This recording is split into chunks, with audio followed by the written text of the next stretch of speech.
Amazing Spider-Man number 50. This is Nick Spencer and Patrick Gleason. Last Remains starts here as Spencer's been building up to Kindred and how he's fully unleashed.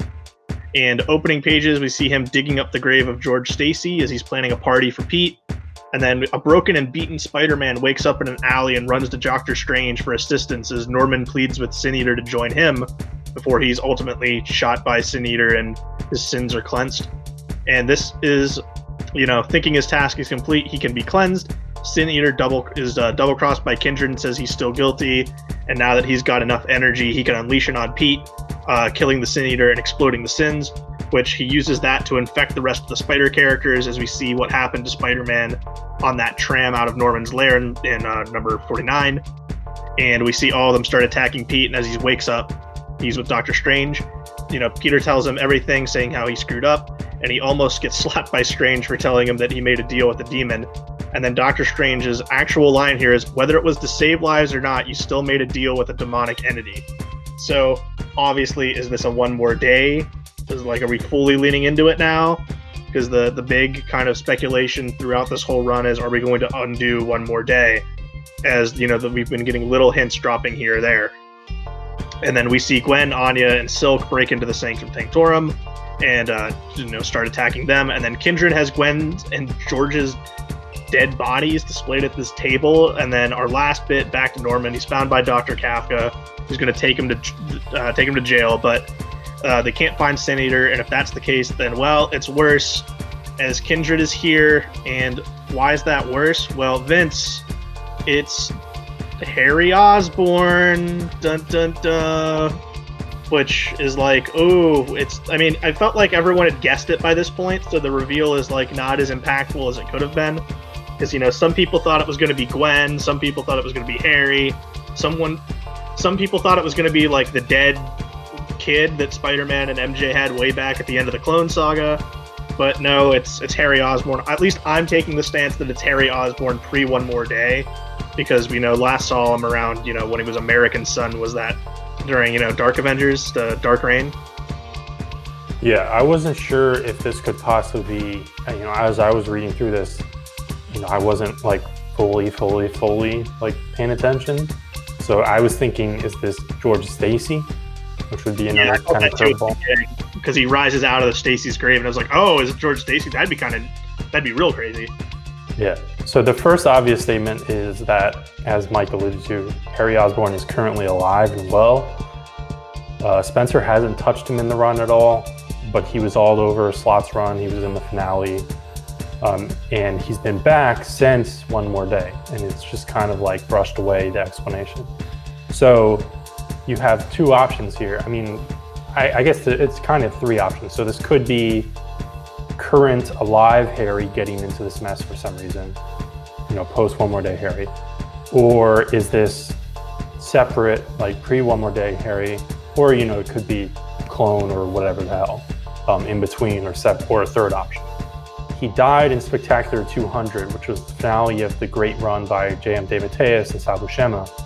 But as he's dying, and he died after lapsing back into the Green Goblin. Obviously, his father by that point was quote-unquote dead. But when he dies, he apologizes, he repents, and he made peace with Peter. He still did screwed up stuff, so maybe he goes to hell, and maybe that, reverses that progress that he made at his death. I don't know. Post One More Day Harry also would need kind of an explanation, because, you could lean into the One More Day part and set up this weird clone dynamic where it's why am I alive? I died and had a resolution and everything like that, and then I was back. But post One More Day Harry, in the American Son arc and things like that, he had his own character development, and moved even more away from his dad and things like that. So I don't really know what the option. I don't know. I expect an explanation. Obviously, I'm sure Spencer's going to give us more details. The other thing is, okay, it's Harry Osborn, big reveal, it's another Peter and Harry, back and forth, their friendship and relationship. So what does Harry have to do with Spider-Woman and Silk? it's just convenient, amp up the crossover. And like some of the tie-ins I know are going to be related to the taken over Spider characters. I think more enticing is the potential face turn of Norman Osborn. And there are some skeletons in the closet that Spencer could acknowledge or pull out when it comes to that.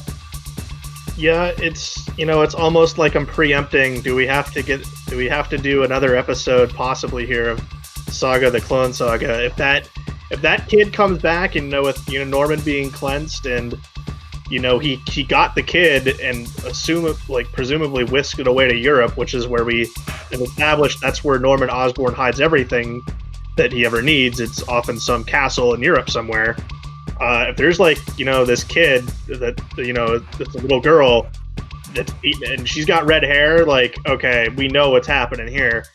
But I don't know. It's my thing with Harry is you could look at it this way. Maybe the Harry Osborn that's been around since One More Day, maybe that's a clone that Norman made, and Norman knows that his actual son is getting turned into this crazy demon creature, and he wants to lash out at everyone for no one saving him.